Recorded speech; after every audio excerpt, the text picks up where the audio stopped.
Hello, this is Jeffrey Hill, Executive Chair of the Satellite Show. I'm here at CyberSat 2025 with Dr. Joseph Bravman. Yes. He is a CTO of Link Global. Joe, thank you so much for being here with us. I'm honored to be here. It's been a really amazing year for Link Global and for D2D technology. You've had some pretty big announcements over the last year, and D2D is one of the most popular topics at Satellite this year. But you're here at CyberSat talking about protecting D2D networks. Can you tell us just a little bit about what you're doing here and what you're going to be talking about in a few minutes? Okay, well, really a lot of different things. I think D2D is part of really a new explosion of what's going on in space. And I think prior to this, a lot of systems were bespoke systems. Mm-hmm. They were stovepipes. You had relatively simple issues of maintaining cyber or frankly anything else. With what's happening now with D2D is not only, and especially this year, it's gone beyond just the IMT spectrum, it's gone into MSS spectrum too. Mm-hmm. So now you've got a thing where you have multi-orbit, you've got different frequency bands, touching terrestrial architectures in different ways, so there's a lot of attack points, there's a lot of things to fuss with. I think my sense of it is that this is the time to get the architecture right. Right. If you get the architecture right, and also because it's space, you got to get the hardware right too. Mm-hmm. If you're going to do things in software, you've got to have hardware that can support the software. Right. Once you get it right, because even though people talk about relatively short-lived satellites, at least compared to the GEOs, you don't really want to be getting rid of a satellite that's perfectly good, except that it's obsolete from a crypto standpoint. Right. So I think there's opportunity. There's a lot of work to be done in getting that right. I think things like 3GPP potentially are helpful. I think some of the steps the government's taking is very helpful, but it's a lot to be done. Absolutely.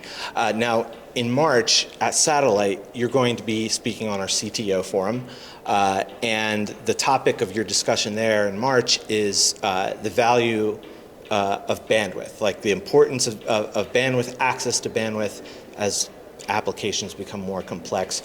Why is bandwidth, especially now, so valuable to companies like yours in the D2D world, where you are you're just starting to launch everything? What is the value of bandwidth for Link Global? Well, the simple answer to that is there was a transaction in the news just recently where somebody paid $17 billion for some bandwidth. Right. So clearly there's a lot of value in bandwidth. But I think in terms of the utility of it,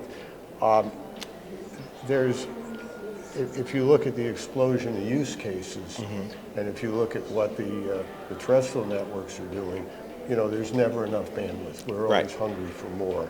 And I think that in space sometimes we don't have all the degrees of freedom you have on the ground. On the ground you can go to higher order modulation, you can get more, a certain amount of bandwidth because of signal levels and being in space.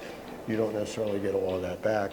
But the fact is, you need it to satisfy divergent needs. You also need it because it's another dimension in making things more resilient, more secure. Because it's RF, because it's coming from a long way away, you can jam it, you can spoof it, you can do all sorts of terrible things. If you've got a lot of bandwidth, you can avoid those problems, or you can make them much harder for an adversary. You think about it, the phone is the ultimate cognitive radio. Right. You get off the plane, the phone looks around, where am I? Is there a tower here? Is there a satellite here? What am I going to do? There's an opportunity really to leverage that. Yeah. And finally, on a CTO forum, you're going to be joined by other CTOs across the whole satellite supply chain. What can CTOs learn from each other in that environment? Well, I think it's one of the things I've sort of enjoyed about the space industry is that people are anxious and willing to help each other. Right.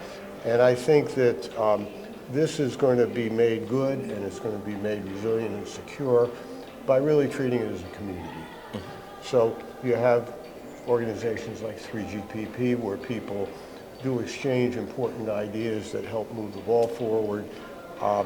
I think to the extent a lot of us come to these meetings so that we can interact with our peers and we can, without giving away trade secrets or without discouraging competition, we certainly can help each other over things that really are important to everybody.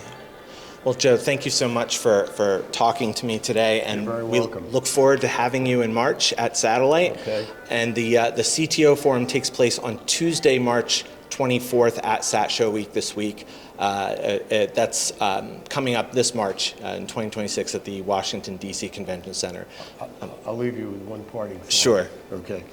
As Wayne Gretzky said, you got to skate to where the puck's going, not to where it is. Yes. And that's what these things are about. That's a great analogy. Great analogy. So thank you so much, everybody. We'll see you in March at Satellite, and hope to see you there.